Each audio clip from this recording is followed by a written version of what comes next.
Doing this video talking about car audio in the home or garage. There's several ways you can do it. I've seen people use Xbox, power supplies, car batteries. Um, Car batteries go dead, need constant charging. They can explode. Ask me how I know, and you don't want that in your house or garage. Um, the power supply for an Xbox, it can't supply much. I mean, you put 50 watts to it, maybe 100 watts. But I'm talking car audio. I'm talking bass. We want to make some noise, clear some shelves off in here if I need to. So what I run, I start off with this yard sale receiver that I got for, I don't know, $5. It's probably 30, 35 years old. And then sitting on top of it, I have a Pyramid 20 amp power supply, power inverter. And then over here I have a Bluetooth hooked up to the CD port on here on the receiver, so that I just have it on CD and I can Bluetooth through my phone to it. If I want, radio, I've got a radio button. But all of it comes on with the push of this button. Everything comes on, everything comes live. I also like spectrum analyzers, so Williston Audio Labs, I saw it on his channel and had to get one for in here and the house. Check his channel out if you haven't seen it.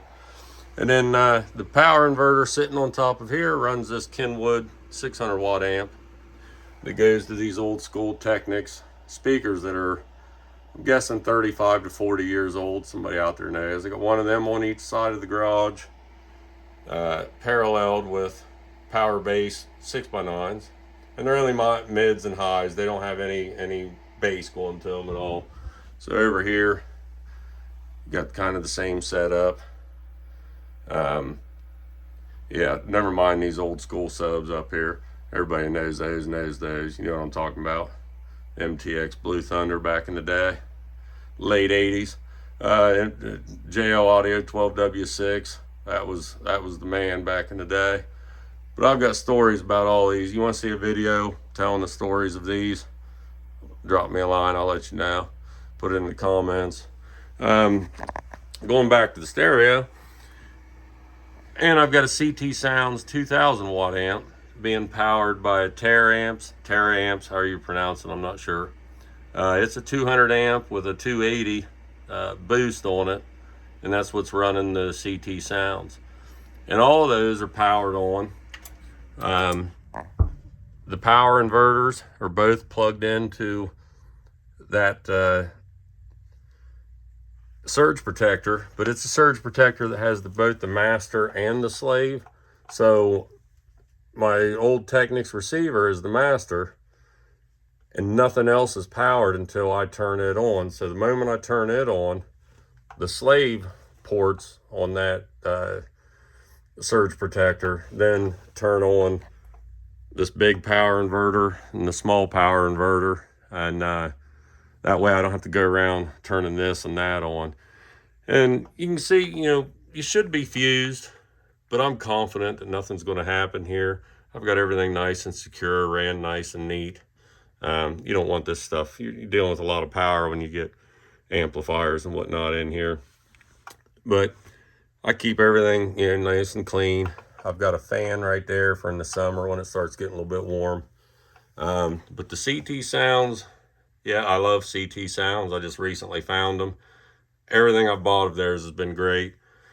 And I've bought a few things. I've got this CT Sounds amp. I've got those 6 CT Sounds Mesos 6.5s that's going in my truck. And this CT Sounds amp for my garage stereo is powering 2 CT Sounds Tropo 18s. I put a clear side in one of them because that's just a pretty speaker.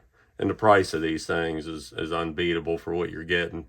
I pound on these things and they play great.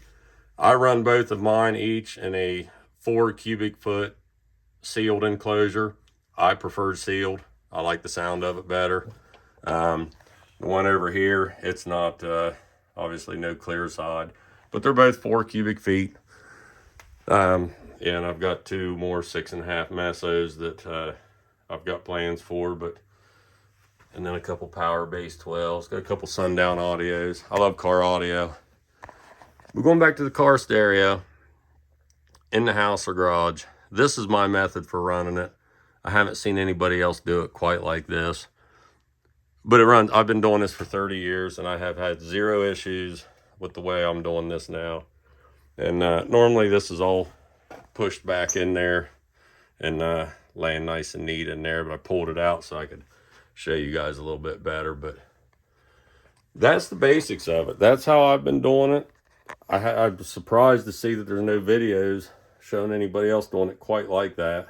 Maybe I just haven't looked hard enough, but if this helps you guys out, you know, give it a try, man. Car audio in the house, I find it's a heck of a lot cheaper than buying high-powered home audio. I mean, that CT Sounds 2,000 watt amp, I think I paid like 250 bucks for it, 260. It's 2,000 watts. But check it out, man. If you want to see a story on those extra subwoofers, stuff like that I've got laying around here, put a note in the comments section. Maybe I'll do a video on it. Hope this helps. Have a good one.